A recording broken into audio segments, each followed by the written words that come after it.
Oi pessoal, tudo bem com vocês? Um Feliz Natal para todos. Provavelmente esse vídeo está sendo publicado no dia 26 de dezembro, embora eu tenha gravado no dia 25. Só não vou publicar no dia 25 mesmo, para não atrapalhar aí as comemorações de vocês, combinado? Mas olha, desejo a todos vocês um Feliz Natal e um próspero Ano Novo. Vocês passaram o ano todo aqui comigo e eu sou muito grato a cada um de vocês por fazer parte aí de mais um ano aqui no canal. Mas agora, pessoal, vamos para o que interessa e bora para o caso de hoje.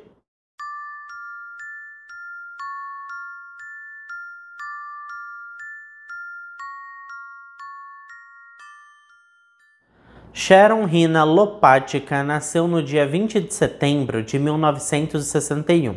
Então temos aqui uma virginiana raiz. Ela nasceu e cresceu em Baltimore, que é a cidade mais populosa do estado norte-americano de Maryland. Ela vivia com seus pais e tinha 3 irmãos mais novos. Desde quando era apenas uma criança, a Sharon foi criada em um ambiente muito religioso, daqueles onde as regras são extremamente rígidas e tudo é proibido. Ela sempre dizia a seus amigos que a sua infância foi absolutamente sufocante, principalmente porque ela tinha que agir, se vestir e falar do jeito que os seus pais mandavam.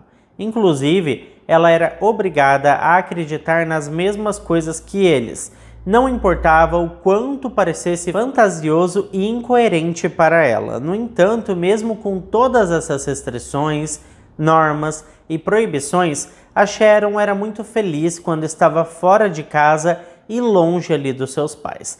Ela era uma ótima aluna na escola e tinha muitos amigos que sempre diziam que ela tinha um senso de humor contagiante. Fora tudo isso, a Sharon também era muito ligada aos esportes, ela jogava vôlei e hóquei, e eu já falei sobre o hóquei em um outro vídeo, né pessoal? Mas para quem nunca ouviu falar, o hóquei é um esporte praticado em pistas de gelo, onde os jogadores deslizam sobre os patins e carregam um taco, que é utilizado para conduzir um disco preto até o gol. Mas não era só isso não, viu gente?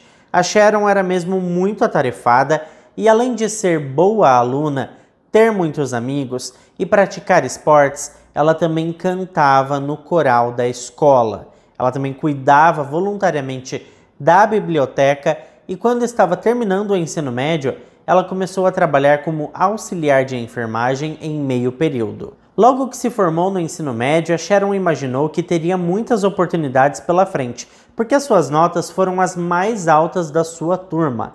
Mas ela estava muito perto de se tornar adulta, então ela começou a se rebelar contra os seus pais.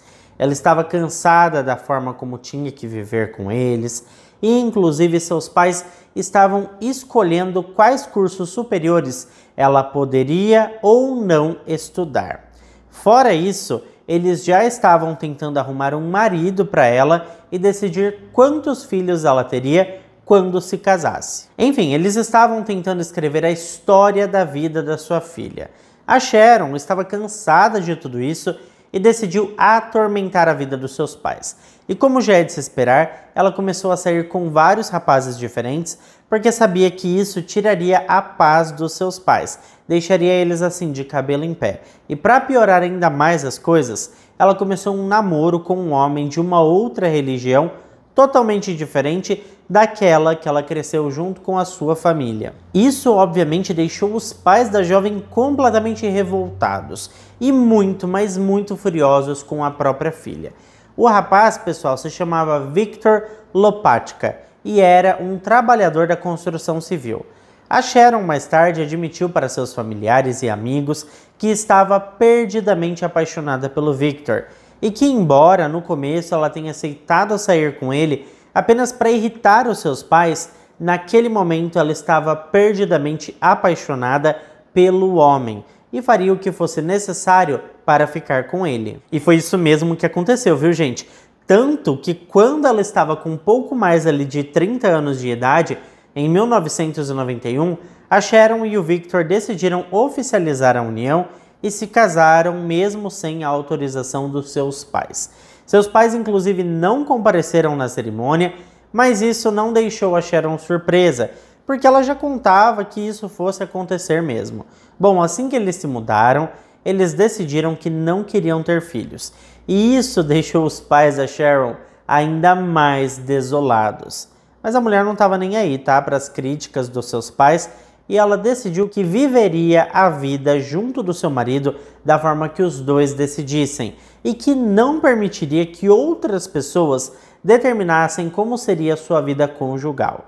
Então o casal se mudou um pouco mais para longe. Eles se mudaram para uma casa no final de uma rua tranquila em Maryland, mais afastados ali dos pais da Sharon. E como já era de se esperar, né, após o casamento, a Sharon se afastou completamente da sua família, e então eles passaram a ter um pouquíssimo contato. A Sharon, pessoal, não se interessava em saber como estava a vida dos seus pais, e eles também não procuravam saber notícias sobre a filha, porque eles estavam muito decepcionados com ela. Bom, gente, independente de qualquer coisa, o casal sentou para conversar e organizar como as coisas funcionariam dali para frente. Ficou decidido que a Sharon se tornaria a dona de casa e ficaria encarregada de deixar tudo organizado, inclusive as finanças da família. Por outro lado, seu marido Victor trabalharia fora e cuidaria para que nada faltasse dentro de casa. Os dois estavam de acordo com essas condições, e como a Sharon gostava de decoração e também de artesanato, ela passou a ocupar o seu tempo cuidando das coisas e dando dicas para os seus vizinhos e também amigos. O casal parecia mesmo perfeito, tá? Até que tudo mudou naquela casa, principalmente com a chegada da internet. E daqui pra frente, gente, foi só ladeira abaixo. Eu brinco que esse caso, o que mais atrapalhou tudo foi a internet. O ano era 1995 e foi quando se popularizou a tão falada internet de banda larga. É claro que naquela época as coisas não eram como hoje, mas a gente consegue imaginar como deve ter sido a chegada da internet nos lares das famílias norte-americanas. Foi assim uma revolução total na maneira das pessoas agirem e também de se comportarem. Tudo mudou para todo mundo. E é óbvio que naquela época as mudanças estavam apenas começando e não existiam tantos sites e aplicativos como hoje em dia, até porque a revolução dos celulares com a internet veio algum tempo depois, né? Então é difícil imaginar como funcionava a internet naqueles tempos, principalmente porque a forma mais comum das pessoas se comunicarem nesse período era por meio de fóruns de mensagens e blogs de entretenimento. Eu lembro que no Brasil tinha o bate-papo UOL, a minha mãe passava horas lá, as minhas irmãs também, e tinha o MSN, né? Mas isso já foi um pouquinho mais pra frente.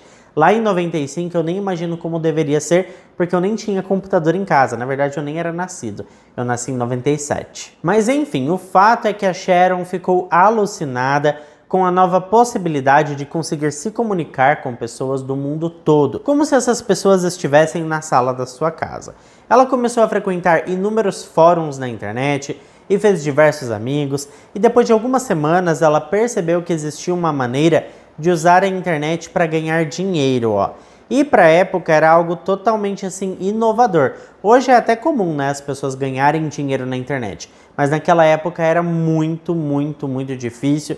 E ela foi assim bem à frente do seu tempo. Para vocês terem noção, ela criou o seu próprio site e compartilhava tudo o que encontrava sobre artesanato e design de interiores. Em seu mais novo e badalado site, a Sharon começou a vender revistas de decoração de interiores. As pessoas entravam ali no site, faziam a encomenda e ela ficava encarregada de enviar as revistas pelo correio. Era um trabalho bastante simples e as receitas não eram tão grandes assim, tá? Mas a Sharon estava feliz e continuou com esse trabalho por um tempo. Mas logo ela percebeu que poderia ganhar muito mais dinheiro de outra forma através de videochamadas sensuais online.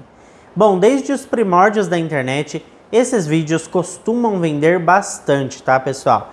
E a Sharon se deu conta disso quando estava acessando os chats online. Ela percebeu rapidamente que havia muitas pessoas ao redor do mundo com uma enorme variedade de fantasias e desejos secretos. Então a jovem começou a explorar esse novo universo e, para manter o máximo de descrição, ela inventou uma espécie de personagem online para que pudesse mergulhar de cabeça nesse novo universo. A partir de então, a Sharon se tornou outra pessoa. Agora, ela usava o nome, ela era a Nancy Carlson, uma jovem loira de 25 anos de idade, com menos de 1,70 m de altura e pesando apenas 55 quilos. O objetivo de criar essa personagem era assim muito claro. Ela queria enganar homens nos chats para tentar ganhar mais dinheiro e aos poucos atrair um público cada vez maior. Em pouco tempo, a Sharon descobriu mais uma maneira de ganhar dinheiro: vender as suas roupas íntimas usadas. Ela postava as ofertas em fóruns voltados para assuntos adultos e buscava por pessoas interessadas em comprar os objetos. Bom, gente, o tempo foi passando e a Sharon percebeu que estava gostando daquilo tudo. Ela tinha se tornado uma pessoa diferente na internet, com as qualidades físicas que sempre sonhou e estava ganhando uma boa grana sem nem precisar sair de casa, tá? Bom, conforme o tempo foi passando, ela começou a ampliar o seu alcance e passou a acessar diversos outros sites para conversar com mais homens de diferentes partes do mundo. Para conquistar a confiança dos rapazes, ela prometia que faria tudo o que eles quisessem sem quaisquer regras, proibições e limitações. De acordo com a sua personagem, estava tudo liberado. A gente já sabia disso, né, gente? Mas as coisas começaram a ficar bem mais bizarras conforme ela ia mergulhando aí nesse mundo de chats e bate-papo na internet. A Sharon se deparou com alguns homens com fantasias perigosas, coisas ilegais, e mesmo ficando um pouco assustada no início, a Sharon começou a dizer para esses homens que faria vídeos adultos mostrando tudo o que eles queriam assistir. Evidentemente, apareceram diversos clientes em busca desses tais vídeos que ela disse que faria e prometeram muito dinheiro para que ela fizesse vídeos ainda mais perturbadores. A mulher prometeu que faria de forma caseira todos esses conteúdos e, com a promessa de terem seus desejos realizados, mais pedidos foram chegando. Inclusive, um pedido que ela recebia com muita frequência era para fazer um vídeo de uma mulher sendo abusada enquanto estava inconsciente. As pessoas pareciam muito interessadas em vídeos de relações não consentidas, mas a verdade é que a Sharon não parecia mais se importar com o quanto os pedidos eram bizarros, e ela foi se envolvendo ainda mais nisso tudo. Ela começou a postar nos fóruns e blogs mensagens dizendo que tinha acabado de gravar os vídeos bizarros e em breve começaria a comercializá-los. Esse material, pessoal, supostamente era gravado em fitas VHS e deveria ser enviado de forma discreta para o endereço dos compradores. As entregas seriam previamente agendadas para proteger a privacidade destes clientes. E por mais bizarro que isso tudo possa parecer, a Sharon nomeava todos os vídeos de acordo com as temáticas, como as relações não consentidas, violação de menores, traição de marido e esposas e todas essas coisas. Mas, gente, como vocês já devem ter percebido, era tudo mentira da Sharon. Ela não estava produzindo nenhum conteúdo e também não estava enviando nada para casa de ninguém. Era, na verdade, uma espécie de golpe online. Assim como existem diversos golpes na internet dos dias atuais, ela dava esse tipo de golpe aí no passado, né? E não demorou muito para que os clientes da Sharon começassem a reclamar que não tinham recebido suas fitas VHS em seus endereços conforme o combinado.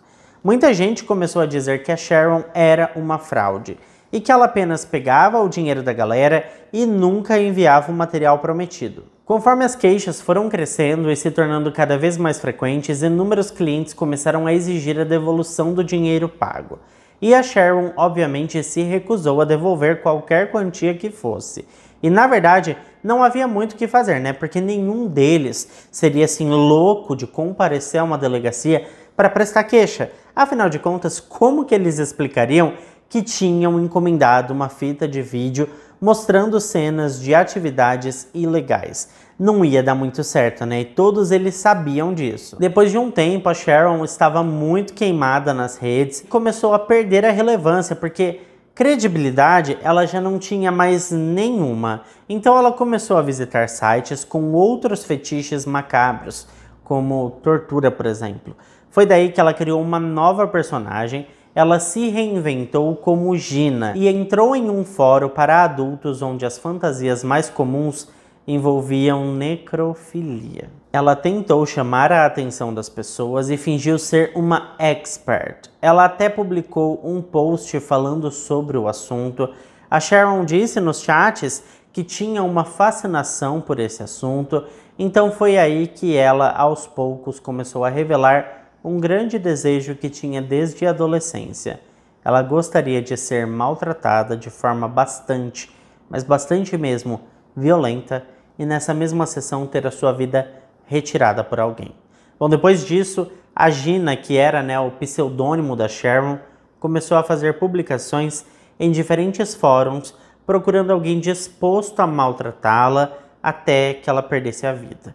E por mais estranho e inacreditável que isso possa parecer, muitos internautas disseram sim para esse pedido maluco e absolutamente doentio. Inclusive tem um outro caso que eu já contei aqui no canal, muito parecido com esse. Eu vou deixar o link aqui, o card aqui para você assistir, se você ainda não assistiu, tá? A temática é bem semelhante. Bom, mas a verdade é que muitos homens achavam que a Sharon estava apenas brincando, que era apenas uma fantasia boba, assim, de internet mesmo, sabe? E assim que esses homens se davam conta de que a Sharon estava falando sério, eles acabavam desistindo desta ideia. Só que mesmo assim, pessoal, a Sharon estava causando um alvoroço nas comunidades adultas online. A grande maioria das pessoas só queria falar sobre suas fantasias, mas não queriam exatamente que um assassinato real acontecesse, sabe? Então os membros mais ativos dos fóruns e blogs decidiram que precisavam fazer alguma coisa. Muitas pessoas entraram em contato com a Sharon, tentando impedi-la e dizendo para que ela conversasse com alguém, de preferência algum psicólogo especializado nesse tipo de assunto, e era melhor mesmo que ela procurasse ajuda profissional, né? Bom, conforme as pessoas foram se dando conta de que o desejo da Sharon era mesmo real, ela queria mesmo que aquilo acontecesse, as pessoas começaram a ficar preocupadas e passaram a tentar convencê-la de que aquilo tudo não era real, era apenas uma fantasia que estava martelando na sua cabeça e que, na verdade, ela não queria perder a sua vida. Ela era muito jovem e tinha uma vida inteira pela frente. Ela não podia jogar tudo fora dessa maneira, né? Mas é aquele ditado, gente, cuidado com o que você deseja, porque você pode conseguir. Bom, pessoal, o tempo passou e enfim nós chegamos no ano de 1996. A Sharon estava participando de um novo fórum online quando conheceu um homem de 45 anos chamado Robert Frederick Glass. O Robert, pessoal, foi casado com uma mulher chamada Sherry e juntos eles tiveram 3 filhos. Ele tinha um bom emprego, o Robert trabalhava como engenheiro de computação para um departamento do governo norte-americano.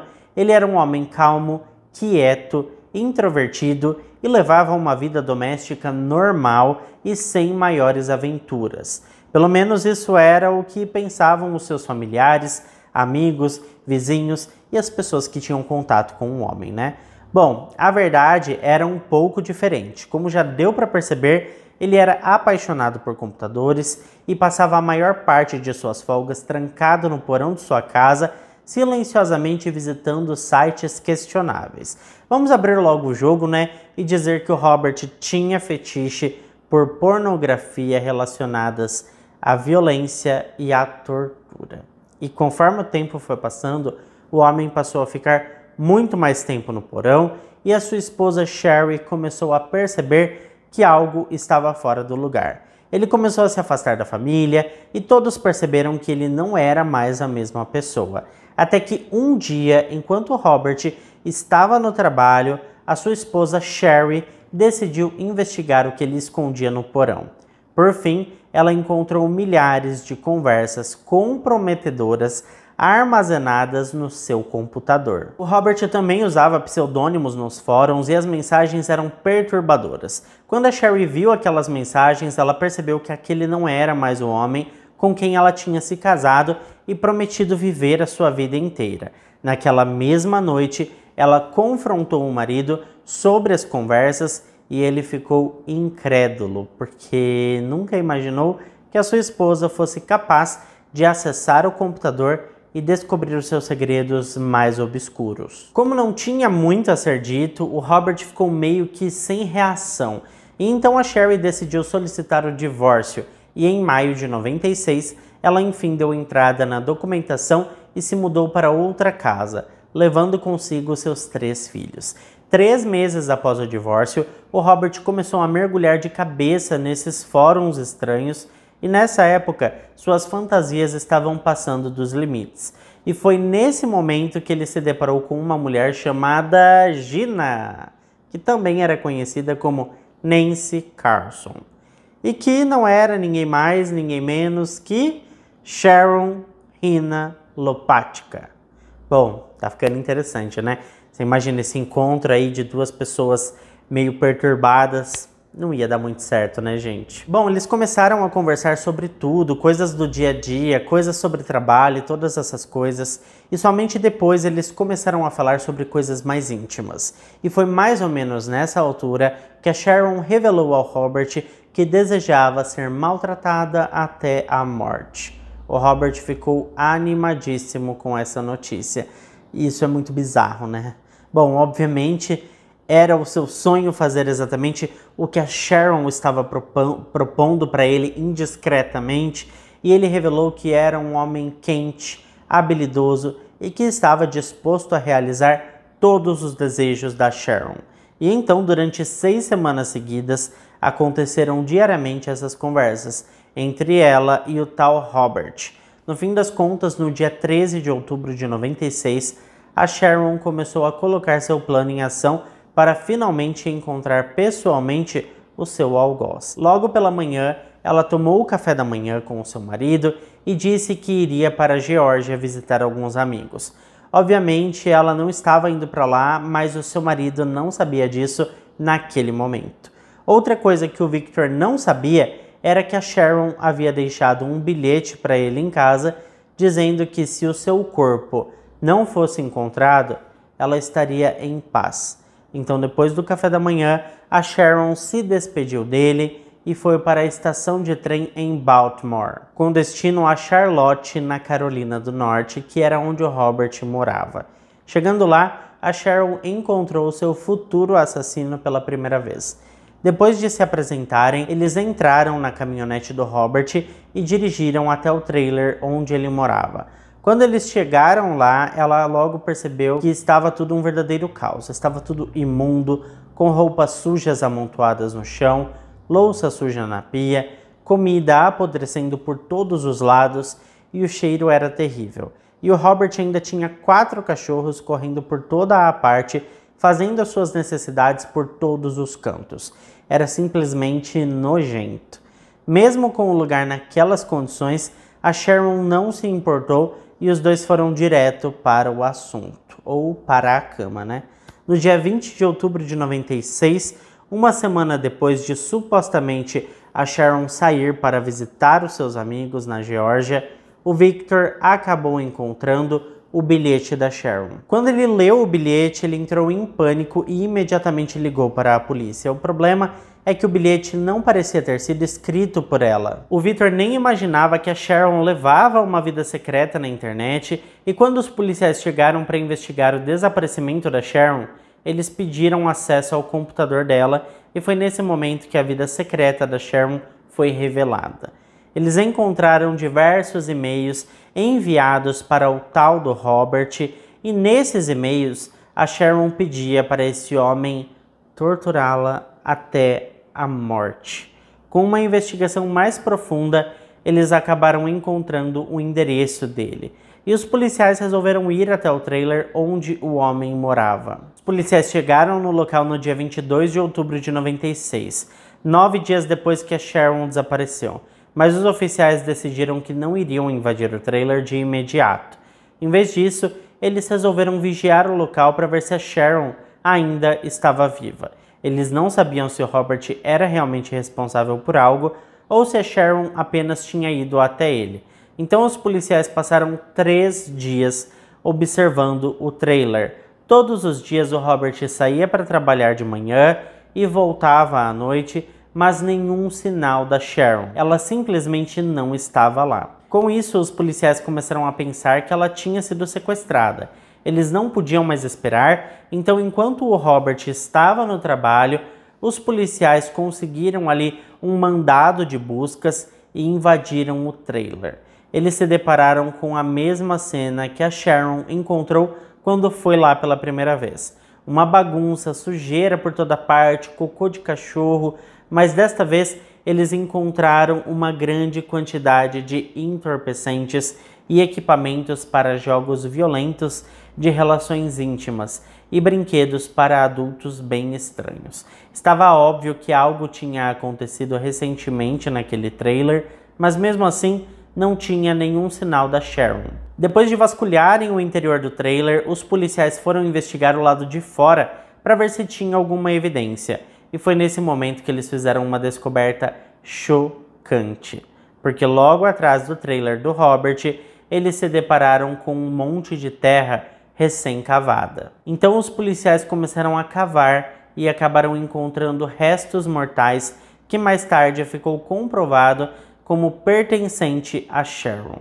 Logo depois dessa descoberta, a polícia correu para o local onde o Robert trabalhava e o prendeu imediatamente. Uma autópsia foi feita no corpo da Sharon e foi constatado que suas mãos e seus pés estavam amarrados com cordas. Além disso, um cabo de nylon estava amarrado em seu pescoço e ela tinha cortes e hematomas espalhados por todo o rosto e também o seu corpo. Não demorou muito para o examinador concluir que ocorreu uma festinha violenta e perigosa, e o relatório da autópsia concluiu que a causa da morte foi estrangulamento. Os investigadores imediatamente levaram o Robert para uma sala de interrogatórios para perguntar o que tinha acontecido. Ele começou a dizer que aquilo foi um acidente e jurou que nunca teve a intenção de matar ninguém. Então a polícia começou a mostrar os e-mails, confirmando que o homem realmente tinha a intenção de fazer o que fez. O Robert acabou entrando em pânico e contou à polícia sua versão dos fatos.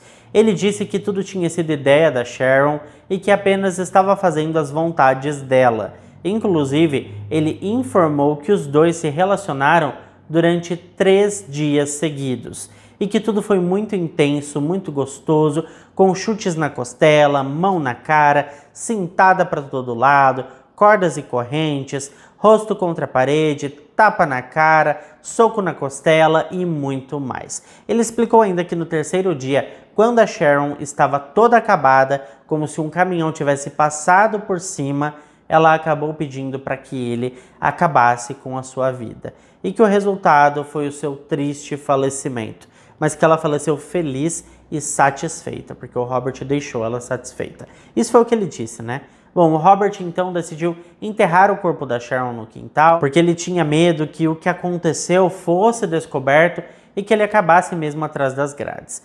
Mesmo com toda essa história, a polícia não comprou a ideia, afinal nos e-mails o Robert tinha expressado o seu desejo de torturar a Sharon até a morte. Desse modo, ele foi acusado de homicídio doloso e permaneceu na prisão aguardando o julgamento. Como sempre acontece em casos criminais, as investigações acabaram se arrastando por alguns anos, já que o caso era bastante complexo. Durante esse período, a polícia teve acesso ao computador e ao disco rígido do Robert, e o que eles encontraram foi chocante. Foram encontradas até mesmo imagens indecentes de crianças, imagens, vídeos, tudo o que há de pior no submundo da internet. Eles concluíram que, além de assassino, o Robert também era um pedófilo. Em janeiro do ano de 2000, 4 anos após o assassinato da Sharon, foi decidido que o Robert não iria a julgamento, já que ele tinha optado por fazer um acordo judicial e aceitado uma redução da acusação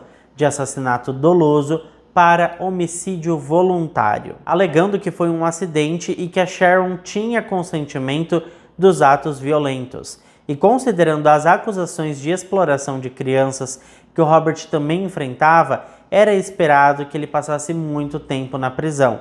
Então ele resolveu fazer o acordo aí, né?